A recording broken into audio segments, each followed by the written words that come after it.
Like so many other things in Islam, from talking vegetables to a farting devil, Muhammad's teachings concerning angels and jinn appear downright cartoonish, which, by the way, is passing strange for a religion that inspires fatwas against Tom and Jerry, Speedy Gonzales, and Mighty Mouse.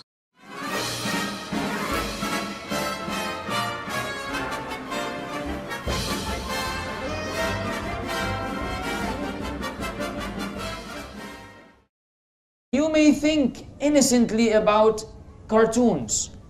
You have a serious issue.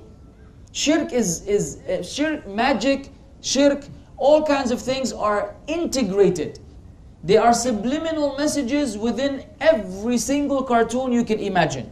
And the same thing applies to Tom and Jerry. Mice are evil in Islam. The Prophet ﷺ called it fuwaisiqa. It's a corrupt animal. But who do you incline towards in Tom and Jerry? Who's the nice guy? Jerry. And then if you watch other cartoons, you will like pigs.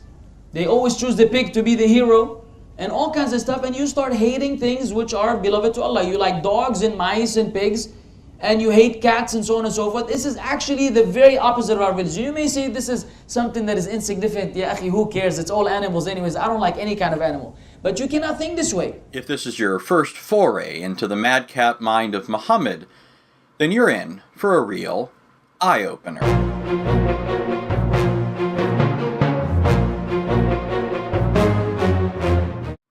Surah 32:11 speaks of the angel of death, the angel who takes a person's soul at the time appointed by Allah. Say, the angel of death appointed over you will take away your soul, then you will be sent back to your Lord. Commenting on this verse, Ibn Kathir stated, the apparent meaning of this ayah is that the angel of death is a specific personality among the angels. The angel of death has helpers. It was reported in the hadith that his helpers draw out the soul from the rest of the body until it reaches the throat. Then the angel of death takes it. Mujahid said, the earth is brought together for him, and it's like a platter from which he takes whenever he wants. With this background in mind, what would you do if the angel of death came to you? Better yet, what would you do if you were Musa, the Islamic version, or rather perversion of Moses, to whom Muhammad said the angel of death came, announcing Allah's death decree? The angel of death came to Musa alayhi salam. فَقَالَ لَهُ أَجِبْ رَبَّكَ.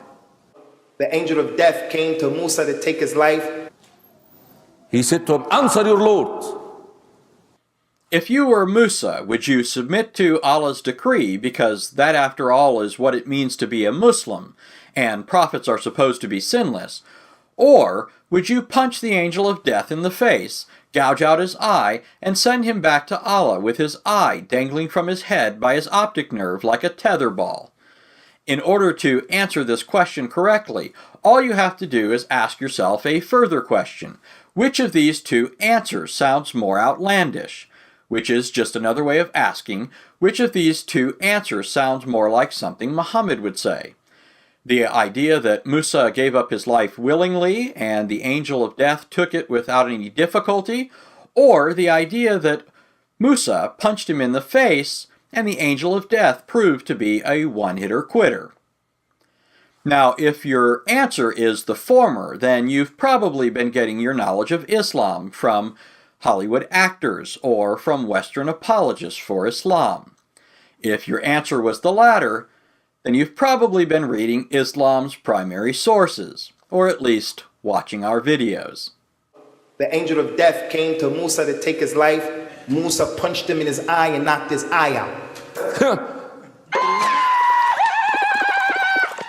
No doubt after the other angels heard about Musa squaring off against the angel of death, they began to keep an eye out for Musa. Now, if you're concerned about the angel of death, don't be too worried, because after the angel went back to Allah, Allah put the eyeball back in its socket. The angel of death went back to Allah subhanahu wa ta'ala telling him, and Allah knows, أرسلتني إلى رجل لا يريد الموت. You sent me to somebody who doesn't want to die. فرد عليه بصره. He restored his eyes and he said, اذهب إليه, go to him, وأخبره. Now, where would Muslims get such a bizarre story? Where else but in Islam's most trusted sources? In Sahih Bukhari, we read, narrated Abu Huraira, the angel of death was sent to Musa, and when he came to him, Musa slapped him and spoiled one of his eyes. The angel went back to his Lord and said, you sent me to a slave who does not want to die. Allah restored his eye.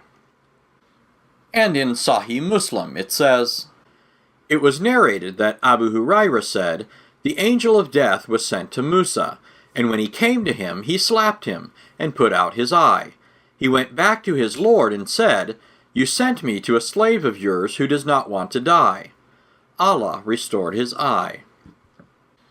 In another hadith, also reported in Sahih Muslim, we're told, it was narrated that Hammam bin Munabbih said, this is what Abu Huraira narrated to us from the Messenger of Allah. He narrated a number of ahadith, including the following. The Messenger of Allah said, the angel of death came to Musa and said, answer the call of your Lord. Musa slapped the eye of the angel of death and put it out. The angel went back to Allah, exalted is he, and said, you have sent me to a slave of yours who does not want to die, and he has put out my eye. Allah restored his eye. This story sounds a lot like an old Jewish fable. In fact, here's a rabbi telling a similar but less colorful version of this story. What did Moshe do before he died? In other words, when it came time for him to die, he took the angel of death and threw him away, and gave blessings to the tribes, each one according to their blessing. So he threw the angel of death away and he gave the blessings. An example of where this story can be found in Jewish writings is in Sifra Deuteronomy, which says, at that moment the Holy One, blessed be he, said to the angel of death, go bring me Moses' soul. He went and stood before Moses and said to him, Moses, give me your soul. To which Moses answered, where I sit you have not the right to stand, and you dare say to me, give me your soul? Thus rebuking him, he left in a huff. The angel of death went and reported back to the Almighty. Again the Holy One, blessed be he, said to him, go bring me his soul. So in extra-biblical Jewish writings, Moses refused to submit to Allah's decree, and rebuked the angel of death, who then went back to Allah throwing a temper tantrum, while in Muhammad's version of the story, Musa slapped the angel silly, and out popped his eyeball.